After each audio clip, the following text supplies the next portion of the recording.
Morning students, how are you. आज हम class 6 Balram कथा लेसन 7 सोने का हिरण नामक लेसन का शेष भाग पढ़ेंगे। जब सीता लक्ष्मण को उल्हाना देते हुए कहती है कि आप जाइए और श्री रामचंद्र जी को सुरक्षित ले आइए। हालांकि लक्ष्मण जी इन सब बातों को जानते थे कि ये मायावी राक्षसों की चाल है, लेकिन क्या है, बार बार सीता जी के आग्रह पर उन्हें मजबूर कर देते हैं और वह श्री रामचंद्र जी की ओर चल पड़ते हैं। सीता का क्रोध और बढ़ गया। क्रोध में आंखों से आंसू बहने लगे। यह भी लग रहा था कि कहीं लक्ष्मण की बात सही न हो। यह डर था कि राम से बिछोड़ न हो। उन्होंने कहा, राम से बिछुड़कर मैं नहीं रह सकती, मैं जान दे दूंगी। हे लक्ष्मण, तुम उन्हें लेकर आओ। लक्ष्मण राम की आज्ञा का उल्लंघन कर रहे थे। उन्होंने सीता को प्रणाम किया और राम की खोज में निकल पड़े। लक्ष्मण के जाते ही रावण आ पहुंचा। तपस्वियों जैसा जटाजूट, वैसे ही वस्त्र। सीता ने साधु समझकर उसका स्वागत किया। रावण ने सीता के स्वरूप, संस्कार और साहस की प्रशंसा की। उसने सीता का परिचय प्राप्त करने के बाद कहा, सुमुखी, मैं रावण हूँ। सुमुखी का मतलब सुंदर मुख वाली। मैं रावण हूँ, राक्षसों का राजा, लंकाधिपति। मेरा नाम लेने पर लोग थरथरा उठते हैं। थरथराना कांपना। लेकिन तुम सुंदरी हो, सबसे अलग हो। तुम्हारे लिए मैं चल कर आया हूँ। मेरे साथ चलो, सोने की लंका में रहो मेरी रानी बनकर। सीता क्रोधित तो उठी, कहा, मैं प्राण त्याग दूंगी, लेकिन तुम्हारे साथ नहीं जाऊंगी। मैं राम की पत्नी हूँ, वे महाबली हैं, तुम्हें उनकी शक्ति का अनुमान नहीं। तुम चले जाओ, नहीं तो तुम्हारा सर्वनाश हो जाएगा। रावण ने सीता की बात अनसुनी कर दी। खींच कर उन्हें रथ पर बैठा लिया। सीता प्रयास करती रही, कहीं पर रावण के चुंगल से मुक्त नहीं हो सकी। स्वयं को असहाय पाकर वे विलाप करने लगी। हा राम, हा लक्ष्मण पुकारती रहीं। रावण का रथ लंका की ओर उड़ चला। मार्ग में वे पशुओं, पक्षियों, पर्वतों, नदियों से कहती जा रही थी कि कोई उनसे राम को बता दे। रावण ने उनका हरण कर लिया है। गिद्धराज जटायु ने सीता का विलाप सुना। उसने ऊंची उड़ान भरी, रावण के रथ पर हमला कर दिया।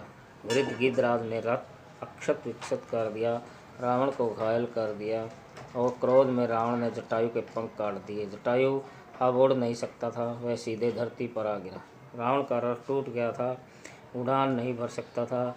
उसने तत्काल सीता को अपनी बाहों में दबाया और दक्षिण दिशा की ओर उड़ने लगा।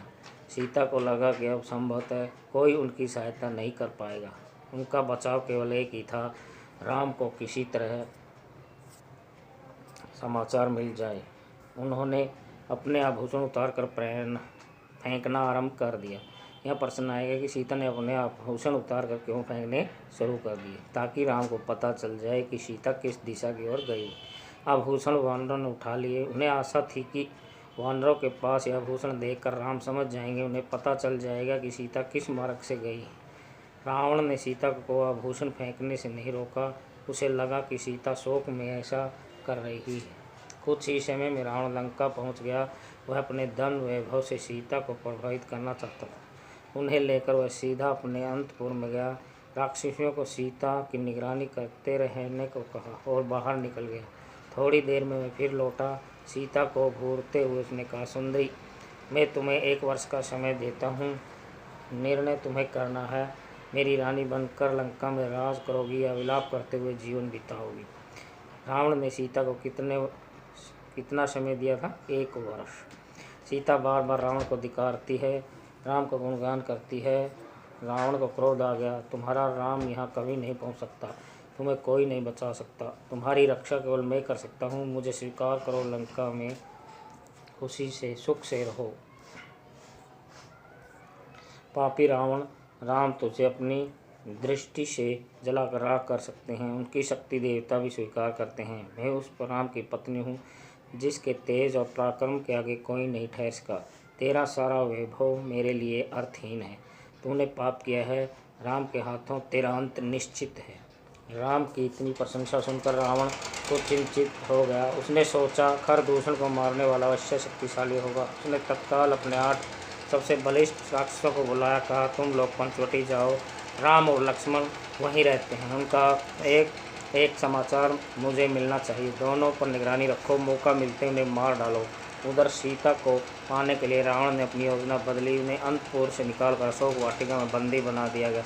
पहरा कड़ा कर दिया गया। राक्षसों राक्षसियों का स्पष्ट निर्देश थे, सीता को किसी तरह शारीरिक कष्ट न हो, उसे मन को दुख पहुँचाओ, अपमानित करो, लेकिन सीता को कोई हाथ न लगा।